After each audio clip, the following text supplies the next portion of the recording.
खन्ना जी, यहाँ पर लोग कह रहे हैं कि जब बुक कराते हैं उसके 20 से 25 दिन बाद भी सिलेंडर घर नहीं आता, उसके बाद एजेंसियों पर लाइन लगाते हैं तो वहाँ पर एजेंसी मालिक नहीं सुनते, तो ऐसे में ये लोग अपनी शिकायत जो है वो कहाँ और कैसे दर्ज करा सकते हैं? देखिए, हर प्रदेश में जी गैस कंपनियों ने कोऑर्डिनेशन कमेटी एक बनाई हुई है जी जिसमें सभी कंपनियों के ऑफिसर बैठ के वो मॉनिटर करते हैं कि कहाँ पर गैस डिस्ट्रीब्यूशन में प्रॉब्लम है, कहाँ सप्लाई की प्रॉब्लम है, और उनका एक कंट्रोल रूम भी है। और मेरा तो ये अनुरोध होगा श्रोताओं से जो इस कार्यक्रम को देख रहे हैं कि आप पता करिए कि उत्तराखंड के क्षेत्र में गैस कोऑर्डिनेशन कमेटी का दफ्तर कहाँ है और उसका क्या फ़ोन नंबर है, क्या वेबसाइट है, और उनको बाकायदा फ़ोन करके शिकायत करिए। और अगर आपको ये नंबर नहीं मालूम है, हालांकि आपके संवाददाता को ये नंबर लाके स्क्रीन पे लगाना चाहिए था, परंतु क्योंकि ये नहीं हुआ है, मेरा आपसे निवेदन है कि आप इंडियन ऑयल, HP और हिंदुस्तान पेट्रोलियम और इंडियन अपना ऑयल इंडिया, इन सब के दफ्तरों में से ये नंबर ले सकते हैं।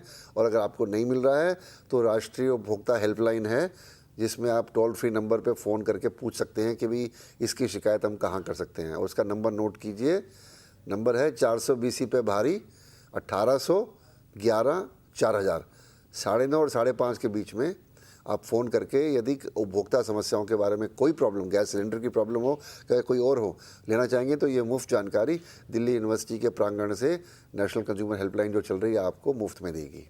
जी, तो हम लोग उन गैस डीलर्स की भी बातें अपने दर्शकों को सुनवाएंगे कि आखिर जब इतने सारे लोग सुबह से शाम तक लाइन लगा के खड़े रहते हैं, उन पर कालाबाजारी और भ्रष्टाचार जैसे आरोप लगा रहे हैं, तो उनका क्या कुछ कहना है, वो अपने बचाव में क्या कुछ नजर कहते आते हैं, ये भी आप सुनिए। बल्क आता है जो बाहर से हल्द्वानी बॉटलिंग प्लांट में, उनके जो ट्रक हैं उनके ड्राइवरों की स्ट्राइक के कारण वहां पर जो बल्क हल्द्वानी मोटा हल्दी जो बॉटलिंग प्लांट है वहां पर ही गैस नहीं आ रही है, जिसके कारण वहां से गैस की आपूर्ति नहीं हो पा रही है। और गैस यहां पर इसलिए नियमित रूप से नहीं आ रही है, पिछले अप्रैल से यही स्थिति चल रही है।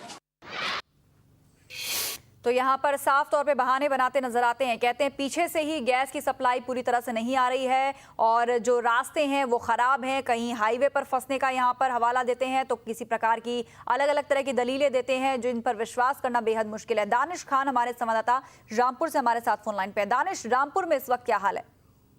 देखिए, आज हम आपको बता दूं, रामनगर की स्थिति इस समय इतनी खराब हो चुकी है जिसका कोई जवाब नहीं है, क्योंकि केवल रामनगर की अगर बात करें आस्था तो यहाँ तकरीबन 25,000 के करीब घरेलू गैस के कनेक्शन हैं, लेकिन मात्र 3 से 4 हजार सिलेंडर ही पर मंथ यहाँ पर पहुंच पा रहे हैं, जिसकी डिलीवरी कहें कि जो आम जनता है उसको केवल मात्र 2000 से 2500 सिलेंडरों के बीच में की जा रही है। बाकी के 1500 सिलेंडर जो यहाँ के होटल मालिक हैं उनको ब्लैक में दे दी जाती है। और जो ये कमियां बताई जा रही हैं उत्तराखंड में कि सप्लाई की कमी है, मैं आपको बता दूं आज तक कि सप्लाई की कमी कहीं नहीं है, ये केवल अधिकारियों की मिलीभगत के चलते सारा कार्यक्रम करा जा रहा है। क्योंकि अगर सप्लाई पूर्ण रूप से होगी तो जो ब्लैक ये लोग करते हैं वो ब्लैक नहीं कर पाएंगे, और जितनी सप्लाई कम होगी उतनी ज्यादा ही सिलेंडर की जो है कीमत बढ़ेगी। जो सिलेंडर मात्र 400 रुपए का मिलता है वो आज की तारीख में ब्लैक में अगर आप लेने जाते हैं तो 1200 से 1300 रुपए का मिलता है, यानी कि आपकी जेब के ऊपर तकरीबन 800 रुपए एक्स्ट्रा पड़ते हैं जो काले धन के रूप में अधिकारियों की जेब में जा रहे हैं। जी आस्था। जी दानिश, अगर बात की जाए तमाम लोगों की, रामनगर की भी तस्वीर हम दिखा रहे हैं कि कैसे यहाँ पर लोगों ने प्रदर्शन भी किया है, लंबी लंबी लाइनें लगाकर यहाँ पर खड़े हैं, लेकिन सुनने वाला कोई नहीं है। अगर ये लोग सही तरीके से गैस लेने के लिए जाते हैं तो नजारा कुछ इस रूप में देखने को मिलता है, लेकिन अगर ब्लैक में ये लोग लेने जाएं तो कितनी आसानी से गैस मिल जाती है और आखिर कितना गुना ज्यादा पैसा इन्हें भरना पड़ रहा है?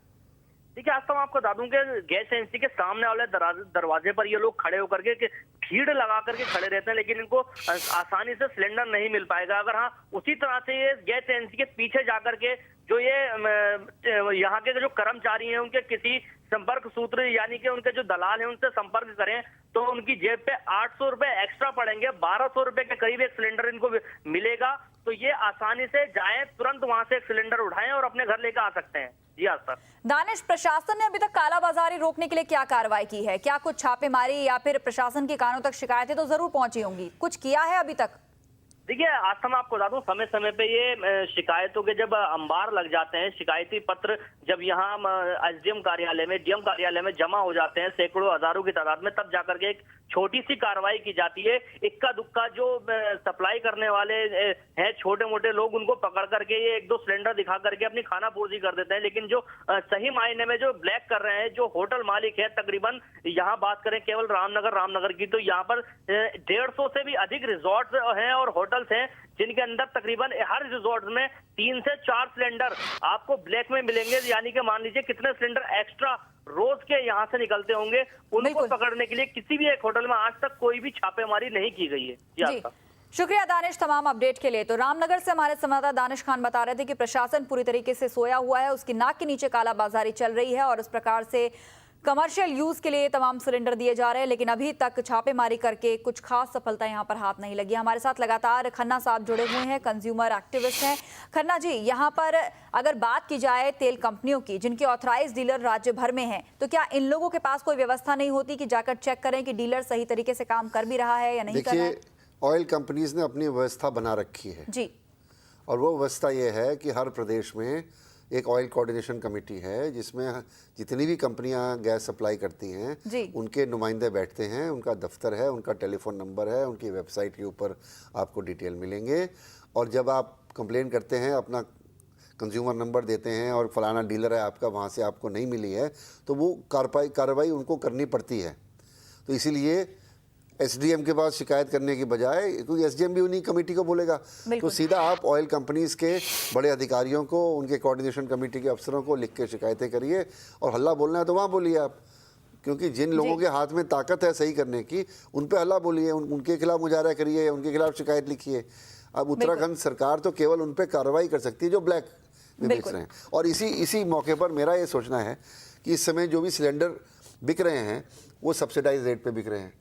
हमने देखा कि भाई आज पेट्रोल की कीमत दिल्ली में कम हुई है 2-2.5 रुपया, डीजल की कीमत बढ़ने जा रही है क्योंकि वो सब्सिडाइज्ड है। जिस तरह डीजल सब्सिडाइज्ड है, उस तरह रसोई गैस भी सब्सिडाइज्ड है। तो मेरा ये, अगर होटल वाले ज़्यादा पैसा देके ये इन्हीं सिलेंडर्स को खरीद रहे हैं, तो क्यों ना ऑयल कंपनीज सब्सिडी खत्म कर दें होटल्स के लिए, और ये लाल रंग के सिलेंडर घरेलू हो जाएं और पीले रंग के कर दीजिए होटल्स के लिए, और उनसे जितना मर्जी पैसा लीजिए। बिल्कुल, ये क्यों नहीं किया जाए? तो ताकि आम आदमी को जो सब्सिडाइज गैस है वो सही पे मिले। और मैं तो इस पक्ष में हूँ कि आप बेशक सिलेंडर की कीमत थोड़ा बहुत बढ़ाइए, थोड़ा करके, ताकि आपका घाटा कम हो और आप समय पे हर आदमी को सिलेंडर दे सकें। और वो क्यों आपके दफ्तर के बाहर आके खड़ा हो, आप उसके घर पे डिलीवर करिए। बिल्कुल, ये वायदा ऑयल कंपनीज ने किया हुआ है, तो क्यों नहीं कर पा रहे हैं उत्तराखंड में और यूपी में? तो रामपुर और दूसरे इलाकों के लोगों को क्यों ये प्रॉब्लम देखने को मिल रही है? बिल्कुल। एसडीएम का आपने जिक्र किया, उनसे शिकायत की जा सकती है, उनसे मिला जा सकता है। रुड़की की बात करें तो यहाँ पर भी गैस की भारी किल्लत है और यहाँ के लोगों की शिकायत पर एसडीएम साहब ने क्या कहा, क्या रुख था उनका, ये आपको सुनवाते हैं। साल ये शिकायत होती है कि गैस की आपूर्ति कम हो गई है, गैस नहीं मिल रही है, तो उनको सुचारू ढंग से चलाने के लिए ये छोटे छोटे रेस्टोरेंट, ढाबा, होटल या अन्य दुकानों में रख के जो कमर्शियल सिलेंडर यूज करना चाहिए और वो डोमेस्टिक सिलेंडर यूज कर रहे थे। तो उन पे हमारी संपूर्ण प्रशासनिक टीम, एएसडीएम, तहसीलदार साहब और नायब तहसीलदार, सभी लोगों के द्वारा संयुक्त अभियान चलाया गया था और उसमें 26 सिलेंडर जो डोमेस्टिक थे उनको कमर्शियल यूज करते हुए पकड़ा गया। तो एसडीएम साहब कहते हुए नजर आए कि शिकायत करते हैं लोग और कहते हैं कि गैस की आपूर्ति पूरी तरीके से नहीं होती, लेकिन जब उनसे प्रश्न पूछा जाता है कि आपका काम तो है, प्रशासन कम से कम जो दायित्व रखता है, जो दायित्व बनता है उसे तो पूरा करें, कालाबाजारी तक को रोकें, उस पर उनका कोई जवाब नहीं था। अभिषेक सिन्हा हमारे साथ देहरादून संवाददाता फोन लाइन पर जुड़ गए हैं।